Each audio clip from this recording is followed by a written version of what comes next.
As much as I love a classic pump-driven machine, there's really nothing quite like the manual espresso experience. Each is unique in design, method, and manufacture, but all aim for one specific outcome: a proper shot of espresso. Having had my hands on quite a few manual machines over the past few years, I've really come to appreciate them. And one that doesn't get much attention, at least here in the US, is the Polish designed and built Kazak Rota, which uses a threaded handle to build even pressure, and a couple other smart design choices that Kazak claims gives you 100% of the control in creating delicious espresso. So as an espresso lover and a control freak, when Kazak reached out and offered to send me a machine for review, I happily accepted. And of course, much like all of my reviews now and forever, this is not a paid promotion, and I never allow manufacturers draft access or ability to edit videos prior to release, so all the thoughts and findings are mine and mine alone. But first, a quick word from this video's actual sponsor, STANDART Magazine. If you're into coffee, its culture, and learning about the world around it, STANDART Magazine is the perfect addition to your brew bar or coffee table. With quarterly releases, they shed light on issues both inside and outside of the cafe, highlighting people who elevate the industry, and deep dives into new ideas around all things coffee. To sweeten the deal, each new issue also comes with a sample of coffee from some of the world's best roasters to give you the full sensory experience. You really can't beat the combination of fresh coffee and fresh print. Head over to standartmag.com/Sprometheus or hit the Standart link in the description to snag your own year subscription shipped direct to your door nearly anywhere in the world.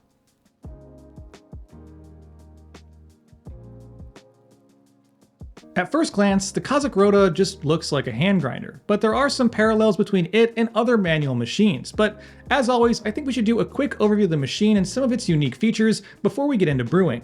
Starting from the top, you've got a nicely designed crank mechanism, which has a removable handle and even some cool detail work. From there, you've got the entry into the water chamber, which holds about 130 grams. The chamber itself is milled out of stainless steel, and is covered in a leather heat shield with a similar lace detail from the handle, giving it some nice visual cohesion. At the bottom of the chamber and aimed up for clear viewing is the pressure gauge that gives you real-time feedback as you brew. And not far from the pressure gauge sits this small valve, which controls the flow of water through the brew chamber and onto the puck.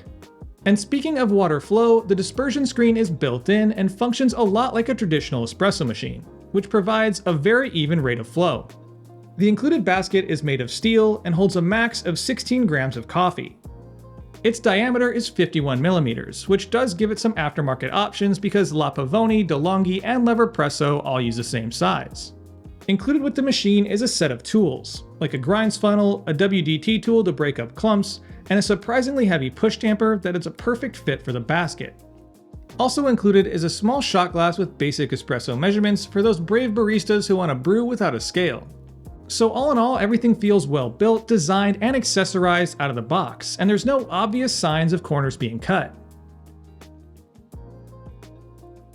When it comes to manual machines, their workflow and performance can vary pretty widely, and they tend to face some challenges that are unique to only them. For example, preheating. As I showed in the overview section, the valve on the side provides the ability to hold the internal water in place or flow freely. So 1 or 2 full chambers of boiling water held for a few minutes at a time will provide you with a solid temperature starting point. Also, once up to temp, its thick steel walls tend to give a good amount of stability. Personally, the workflow that worked best for me in terms of espresso quality and heat stability was running 2 different phases. So the first phase I would run, let it sit for a couple minutes, and then I'd run the water through the whole system, including the basket. Then I'd remove the basket, dry that out, and start prepping the puck, while I ran a second preheating phase without the basket intact. With the included funnel, WDT tool, and tamper, the process is quick and clean. Then place the portafilter, which connects via nice robust threads that are easy to engage and tighten. With the valve in the closed position, which is pointing up, make sure the brew handle is fully backed out, pour in the water, open the valve, and begin applying pressure. The Rota's pressure application is very smooth, and by design it places the resistance on the mechanism versus your hand, arm, or wrist, which is a welcome change from most other popular manual machines. And last, but certainly not least, the shots produced are high quality. On top of looking fantastic both as they pull and in the cup, they're also fully extracted and flavorful with all the texture you'd expect from a premium espresso maker. When tested, I was getting extractions over 20% on medium to lighter roasted coffees with minimal effort. And when it's all pulled and done, the pucks knock out nicely. And with a quick flush of hot water, things will be cleaned out and ready to go for another shot in no time. As you'd expect, whether a machine is manual or pump driven, there's definitely going to be some quirks and downsides, so I did run into a few while using the Rota. Overall, the machine is built like a tank, but the stopper for the hand crank, which is also integral in producing pressure, is made of plastic, which, within my first few shots, I wasn't paying close enough attention to the crank level and I over-tightened and cracked it. Of course, this was all me, this was my negligence, and the folks at Kazak said they had never seen it happen before, but it would be nice if this was maybe made out of metal, or maybe they shipped it with an extra so you don't have to wait a couple weeks for them to send a tiny piece of plastic through the mail from Poland. The base of the machine, although sturdy in build, is a tight fit for most popular scales, but the Lunar does barely wedge itself in. The included WDT tool isn't quite as effective as I'd hoped, and I found myself preferring to use my personal one for more control and a cleaner final product.